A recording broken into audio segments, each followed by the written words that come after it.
ये कहानी है विश्व के सबसे बड़े महाकाव्य की, जिसमें योग है, यथार्थ है, विवेक है, परमार्थ है, सत्य ज्ञान का दिव्य प्रकाश है, आध्यात्म का महाआकाश है।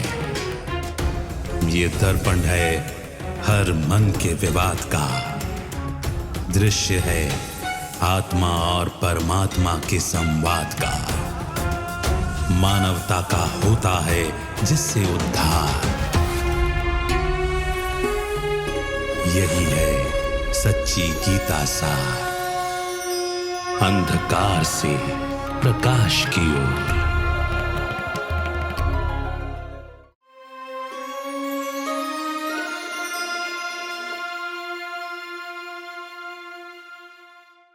नमस्कार। अंधकार से प्रकाश की ओर सच्ची गीता सार इस कार्यक्रम में आप सभी का स्वागत है। गीता से जुड़े हुए अनेक तथ्यों को हम गहराई से अपने चिंतन से समझने का प्रयास कर रहे हैं। गीता के समय को देखकर हर कोई मानता है कि गीता आज से 5000 वर्ष पहले गाई गई थी, मगर गीता ये बात कहती है कि जैसे जैसे अधर्म बढ़ता जाता है और अधर्म पूर्ण ही धर्मग्लानि के समय तक पहुंच जाता है, ऐसे समय पर परमात्मा स्वयं अवतरित होते हैं और फिर से गीता का ज्ञान देते हैं। आज जो हमारे पास किताब है, क्या वो परमात्मा का दिया हुआ ज्ञान का सार रूप है, संक्षेप है या पूर्ण ज्ञान है? आइए इस पर आज चिंतन करते हैं। हमारे साथ स्टूडियो में ब्रह्मा कुमार ब्रजमोहन भाई हैं। भाई साहब, आपका स्वागत है। ओम शांति।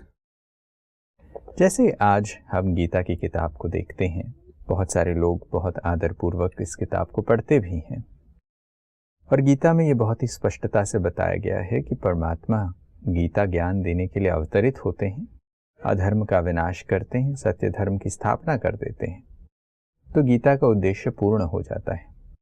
अगर परमात्मा ने आकर ज्ञान दे दिया और उनका उद्देश्य पूर्ण हो गया, तो फिर ये गीता की आवश्यकता क्या रहनी चाहिए? गीता एग्जिस्ट क्यों करती? क्योंकि काम तो पूरा हो गया।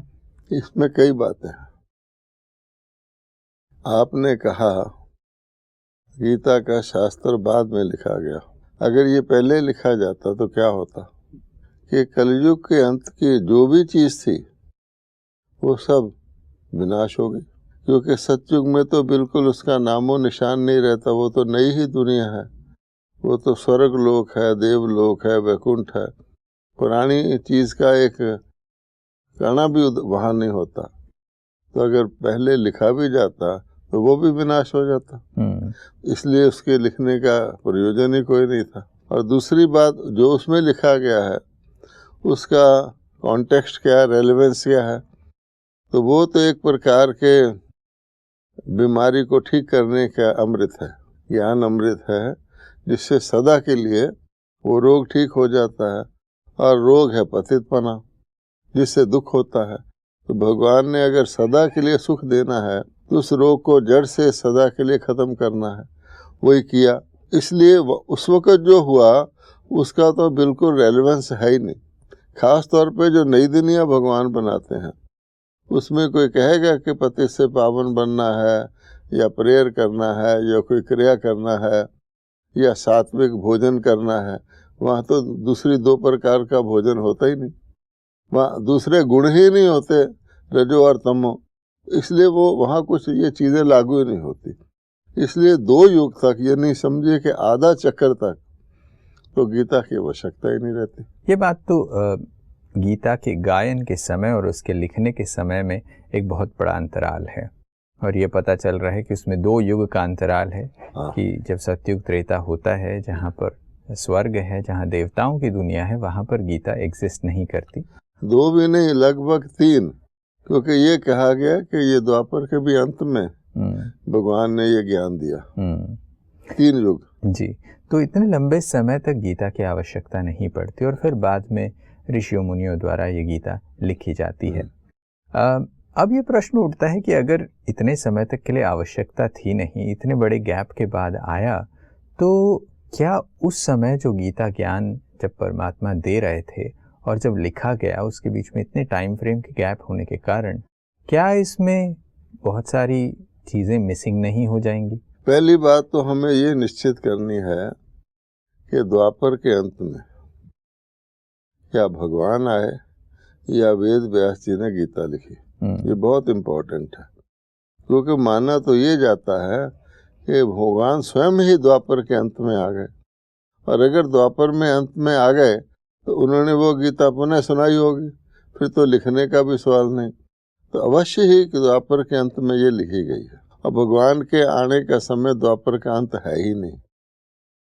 इसलिए भगवान कहते हैं कि इसमें तो आप समझ सकते हैं कि सत्य कहाँ से आया, क्योंकि युगों के हिसाब से सत्य सतयुग में होता है, द्वापर में रजोगुण होता है, यानी आधा सत्य आधा असत्य, और कलयुग में तो बिल्कुल तमोगुण होता है। तो ऐसे समय पर जब बिल्कुल ही तमोगुण है, ऐसे समय पर परमात्मा को आने की आवश्यकता है। हाँ। द्वापर में परमात्मा आ नहीं सकते।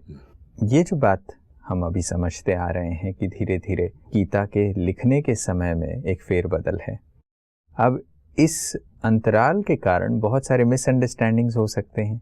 गीता में जो हम आज ज्ञान सुनते हैं, गीता पढ़ते हैं, तो उसमें एक अंदरूनी युद्ध की बात होती है, मगर आज हम लोग मान के ये चलते हैं कि गीता के पन्ने पे युद्ध का मैदान दिखाया है तो वहाँ पर एक हिंसक युद्ध है, ऐसा समझ लेते हैं। क्या ये टाइम फ्रेम को सही तरीके से न समझने के कारण ये गलती हुई कि हम गीता को एक हिंसक युद्ध के शास्त्र के रूप में देखते हैं? आप देख लीजिए, जैसा योग होगा वैसी ही परिस्थितियां होंगी, वैसी ही बुद्धि होगी। बुद्धि के द्वारा लिखा जाता है। अब सतयुग में तो सत्य है, तो सत्य में तो असत्य का परिचय ही नहीं है, ज्ञान ही नहीं है, इसलिए वहाँ असत्य नहीं हो सकता। लेकिन द्वापर में क्या है कि द्वापर में ना तो पूरा सत्य है ना असत्य है, तो ये और भी खतरनाक होता है, क्योंकि जिसको कहते हैं ना आदि चीज, तो अध जल गगरी छलकत जाए भी कहा जाता है। और कोई भी चीज आदि होती है ना, उसको कहते हैं little knowledge is dangerous thing. अब आप देखिए, गीता में युद्ध दिखा दिया, वैसे तो युद्ध ही गलत है, लेकिन किस तरह का युद्ध दिखाया गया है, तीर कमान का। क्योंकि द्वापर में युद्ध शुरू होते हैं तो पहले हम जानते हैं तीर कमान से शुरू होते हैं, लेकिन वास्तविकता क्या है कि भगवान ये जो महाभारत हुआ आत्माओं को वापस ले जाने का, वो तो कलयुग के अंत में हुआ। तो कलयुग के अंत में क्या तीर कमार का कोई रेलेवेंस ही नहीं होता, वहाँ तो बड़े बड़े मिसाइल्स होते हैं। इतनी बड़ी दुनिया का विनाश होना भी हो, वैसे तो कहते हैं महाभारत इतना बड़ा युद्ध था जिसमें सभी मारे गए, तो क्या तीर कमान से होगा? नहीं। तो फिर इससे पता लगता है कि जैसा युग, जैसे कहते हैं जैसा व्यक्ति वैसा फर्नीचर, जैसा सोना वैसा जेवर, प्योर सोने का प्योर जेवर, अलॉय वाले का अलॉय वाला जेवर, और बिल्कुल नकली में सोना है ही नहीं। वो इसी हिसाब से देख ले, सतो क्या है, रजो क्या है, तमो क्या है। आज किसी को कहो गीता लिख, इस प्रकार की स्टोरी है भगवान, वो कुछ और ही लिखेगा, वो मॉडर्न गीता लिखेगा जी। ये बात है। जैसे आप ये कह रहे थे कि अभी मॉडर्न गीता लिखेगा। हाँ। गीता पर अनेकों शोधकर्ताओं ने, रिसर्चर्स ने ये बात कही है कि शुरुआत में गीता छोटी थी और कालांतर में जैसे समय बीतता गया उसके अंदर श्लोक ऐड करते गए। हाँ। अब ऐसे में जब बहुत सारी चीज़ें ऐड कर गई हैं किसी चीज़ में, तो क्या उसके अर्थ में परिवर्तन या फेरबदल नहीं आएगा? कभी कभार तो हम आज जब गीता देखते हैं और परमात्मा के परिचय के बारे में या गीता में लिखी हुई कुछ बातों को देखते हैं तो एकदम ही विरोधाभास लगता है। एक जगह ये कहा जा रहा है, उसी गीता में दूसरी जगह उसको ऑपोजिट कहा जा रहा है। और फिर दूसरी बात ये है कि भगवान ने बोलचाल की भाषा में गीता सुनाई होगी। तमोगुनी कलयुग में जैसे आज है, बोलचाल की भाषा क्या है? हिंदी। हिंदी। और यही हिंदी बिल्कुल शुद्ध होती है, तो सतयुग में इसको देवनागरी कहते हैं कि सतयुग में भी कोई संस्कृत तो बोलता नहीं। अब ये संस्कृत को पहले डिकोड करना, यानी कोई व्यक्ति सीधा जब तक वो संस्कृत का स्कॉलर ना हो गीता पढ़ नहीं सकता। फिर ये श्लोकों के रूप में लिखी गई कि उत्तर भी श्लोक के रूप में है और प्रश्न भी श्लोक के रूप में है। अब श्लोक बनाते समय जरा सा फेर बदल से अर्थ बदल जाता है। जैसे लिखा हुआ संभवामी युगे युगे, यानी संभवानी मेरी पॉसिबिलिटी है आने की। क्या भगवान भी इस प्रकार की भाषा यूज करता है कि मेरी पॉसिबिलिटी है, ये कहेगा मैं आऊंगा, डेफिनेटली आऊंगा। दूसरी, अगर इसको सिंपल इंटरप्रिटेशन किया जाए तो स्वयं भू आमी युगे युगे भी हो सकता है, मैं स्वयं परमात्मा धरती पर आता हूँ। फर्क हो गया ना। बिल्कुल। तो अगर सारी गीता में इस प्रकार के डिफरेंसेस होंगे तो कोई क्या बना पाएगा। इसीलिए आप पढ़िए गीता को, कोई भी पढ़े तो उसको विरोधाभास ज्यादा होंगे और समझ कम होगी, उसके प्रश्न ज्यादा उत्तर हो जाएंगे पैदा, उत्तर कम मिलेंगे। ये हालत है। बिल्कुल। कहीं एक जगह ये कहा जाता है कि शास्त्र, वेद, अध्ययन ये सब कुछ नहीं करना है, और दूसरी जगह शास्त्र के विधि प्रमाण ये करो, ये कहा जाता है। तो मनुष्य सोच में पड़ जाता है कि करना चाहिए या नहीं करना चाहिए। जैसे आप ये बात कह रहे थे कि ये कन्फ्यूजन उठता है, बट ये कन्फ्यूजन उठने के लिए कारण जो अलग अलग लोगों ने अपनी राय गीता में दी है, क्या उन्होंने ये सोचकर ये राय दी कि चलो इसे देने से हम गीता को और थोड़ा एग्जाम्प्लीफाई कर दें या फिर गीता के मान को बढ़ा दें, ये सोच के लिखा? देखिए, ये तो शुक्र है भगवान का कि उन्होंने वेद व्यास जी की लिखी हुई गीता के ऊपर ही टिप्पणियां लिखी हैं, और उसमें 100 संभावनाएं हैं भिन्न भिन्न इंटरप्रिटेशंस की, और उसमें टिप्पणियों की आवश्यकता है, क्योंकि एक व्यक्ति उसको एक एंगल से देखता है, और इसको गीता की महानता दिखाया जाता है कि देखिए इस गीता को जिस दृष्टिकोण से देखेंगे उसी प्रकार से उत्तर देगी। अगर कहीं भगवान की सुनाई हुई सच्ची गीता कोई सुन ले तो उसमें इस प्रकार की ना तो दुविधा है, ना विरोधाभास है, और जैसे आप बता रहे हैं कि जप तप दान पुण्य तीर्थ वेद अध्ययन आदि, अब आप देखिए क्यों करे गए। अर्थ ये है कि हमने पावन बनना है, ठीक है। और पावन बनने के लिए वो अध्ययन जप तप दान पुण्य तीर्थ यात्रा आदि कर रहे हैं। अच्छा, ये किसने कहा है कि इनसे पावन बनता है व्यक्ति? और जितने लोग ये कर रहे हैं एक भी पावन बना? तो इसलिए उन्होंने सेल्फ मेडिकेशन किया है कि जैसे कोई व्यक्ति बहुत बीमार हो जाए और सोचे कि मैं ठीक ठाक हो जाऊं फिर मैं भगवान से मिलूंगा, क्योंकि बेसिक थॉट ये है कि भगवान तो अति पावन है। अति पावन से मिलने किसको जाना चाहिए? दुनिया में भी आप किसी शुद्ध स्थान पे जाते हैं तो शुद्ध होकर जाते हैं, वो तो शारीरिक है, नहा धोकर चले जाओ। अगर बहुत ज़्यादा ऐसा भोजन किया हुआ है तो अच्छी तरह से कुल्ला करके ब्रश करके कोई और चीज़ खा करके चले जाओ। अगर शरीर से बहुत दुर्गंध आ रही है तो नकली सेंट लगा के चले जाओ। लेकिन भगवान कहता है ये तो तुमने ठीक सोचा, लेकिन क्या भगवान पावन को मिलता है या पतित को मिलता है? ये बेसिक सवाल है। भगवान को मिलने से पतित से पावन होते हैं या स्वयं पावन होकर फिर भगवान से मिलते हैं? कोई कहे मैं अपनी बीमारी ठीक करके डॉक्टर साहब से मिलूंगा, तो क्या बैठा? इसलिए भगवान कहते हैं कि वो खुद आके कहते हैं कि देखो भाई, ये जो तुम कर रहे हो ये पावन बनने की विधियां नहीं है। खुद ही सोचो कि जप कर रहे हो तो जप से कोई पावन बनता है? और इसीलिए पतितपना बढ़ता जा रहा है। दुनिया में पतित की भी सतो रजो तमो होती है। एक आदमी जालिम है लेकिन कोई थोड़ा जालिम होता है, कोई बहुत होता है। एक आदमी बुरी नजर वाला है, कोई थोड़ा बुरी नजर वाला होता है और कोई क्रूर होता है। तो आज तो ये हाल है, अजामिल जैसे हैं। इस वास्ते उनके जो पद्धतियां बनाई अपनी तरफ से बना ली। अब भगवान ने कहा कि इनका कोई फायदा नहीं। तो जब हम देखते हैं, पहले तो हम मानते थे गंगा स्नान करो, हमारे पूर्वज कहते आए हैं इतनी दूर जाओगे तो तकलीफ उठाकर गंगा स्नान करोगे जरूर कुछ पाप धुलेंगे। हाँ। अब भावना भी है, कोई कह दे कि ये कर ले तेरे पाप धुल जाएंगे, तो भावनात्मक फल तो मिलता है। लेकिन जब भगवान कहते हैं कि देखो भाई कि कौन कौन पतित पावन है, गंगा को भी पतित पावनी कह रहे हो, फिर सीताराम को भी पतित पावन कह रहे हो, फिर मुझ परमात्मा को भी पतित पावन, आखिर क्या है? तो समझ में आता है कि गंगा से तो शरीर धुल सकता है। इसलिए भगवान कहता है all these things are subject to questioning. तो इसी के आधार पर जब हम देखते हैं तो अनेकों लोगों ने गीता पर कमेंट्रीज लिखी, अलग अलग टीकाएं लिखी, और उन टीकाओं में भी समानता देखने को नहीं मिलती, वहाँ पर भी डिफरेंसेस मिलते हैं। तो जहाँ पर सिंप्लीफिकेशन होना चाहिए था, गीता के बारे में एक मत एक राय होनी चाहिए थी, वहाँ उतनी ही ज़्यादा अलग अलग मतें हो गई हैं। इन्हें टीकाओं का फल क्या निकला?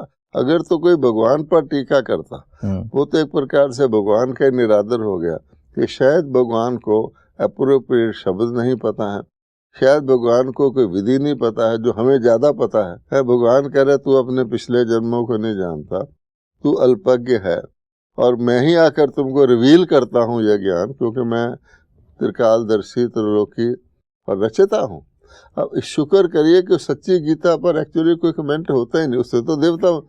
ये दूसरी वाली जो है उसमें विरोधाभास हैं, तो विरोधाभास इतने हैं कि कोई कमेंट करेगा तो विरोधाभास और बढ़ जाएगा। यानी आगे तो कुछ 5, 7, 10 चीजें हैं जिन पे व्यक्ति सोचता है गीता को समझ नहीं पा रहे, गीता से जो प्रारब्ध मिलनी है जान नहीं रहे, गीता में जो योग सिखाया है उसको जानते नहीं है, और उस पर टीका लिख रहे हैं।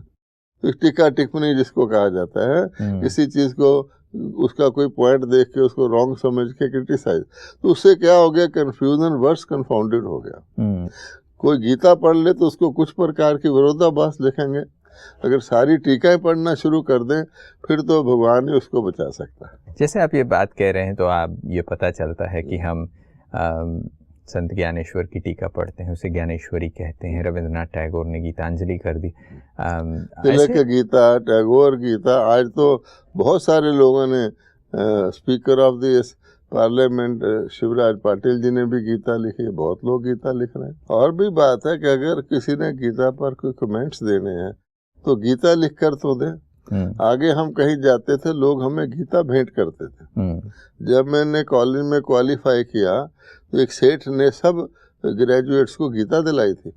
आज हम जाते तो अपनी गीता पेश करते हैं, और शायद अननोन बहुत सारी गीताएं हैं, उस लेखक का नाम लिखा होता है, कि पूरी की पूरी गीता को ही वो अपने ढंग से देखते हैं। एक होता है ट्रांसलेशन, कहते हैं गीता के सबसे ज्यादा भाषाओं में ट्रांसलेशन हुआ, वो और बात है।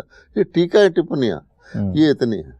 द्वापर युग के समय जो गीता लिखी गई उसमें भी कालक्रम के हिसाब से अनेकों ऋषि मुनियों ने टिप्पणियां की होगी, वो भी इंक्लूड कर दिया गया होगा। दुनिया में हर चीज की एक्सपायरी डेट होती है, यहाँ तक कि हिस्ट्री ड्रामा की भी एक्सपायरी डेट है।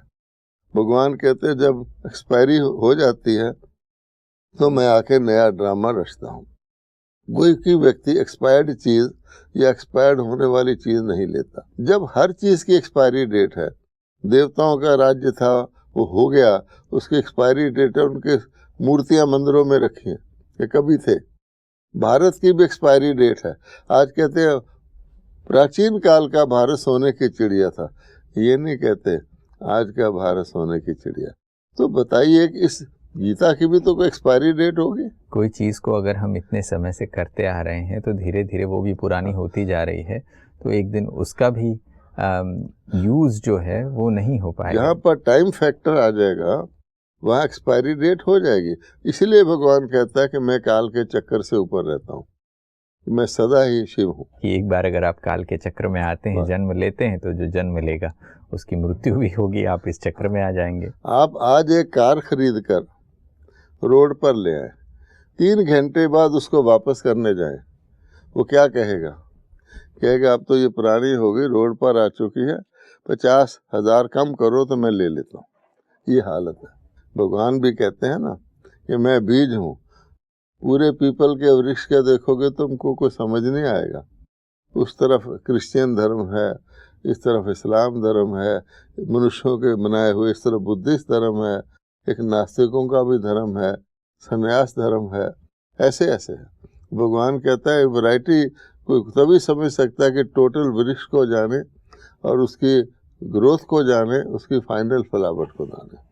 समय को देखते हुए चर्चा को यहीं विराम लेना पड़ेगा। अगले एपिसोड में फिर मुलाकात करेंगे। आप आ जाए, इसके लिए आपका बहुत बहुत धन्यवाद। नमस्कार। ओम शांति। दोस्तों, अंधकार से प्रकाश की ओर सच्ची गीता सार में आज हमने इस बात को समझा कि गीता का समय, गीता के परमात्मा के आकर सुनाने का समय और गीता जो लिखत में आज हमारे पास मौजूद है, इन दोनों के समय में काफ़ी अंतर है। अनेकों लोग गीताओं पर अनेकों टीकाएं और टिप्पणियां लिखते आए हैं। ये वास्तविकता में गीता के ज्ञान को अनुमोदित करने या फिर उसके मान को बढ़ाने वाली बात नहीं, मगर उसका क्रिटिसिज्म मात्र हो जाता है, जिससे गीता का मान घटता है।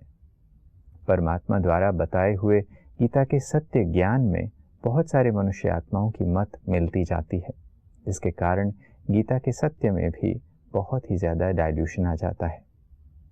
अब इस लोप को सही करने के लिए परमात्मा स्वयं फिर आते हैं और पुनः आकर गीता का ज्ञान देते हैं। आज की इस कड़ी में बस इतना ही। अगले एपिसोड में फिर मुलाकात करेंगे एक नए विषय के साथ। तब तक के लिए नमस्कार।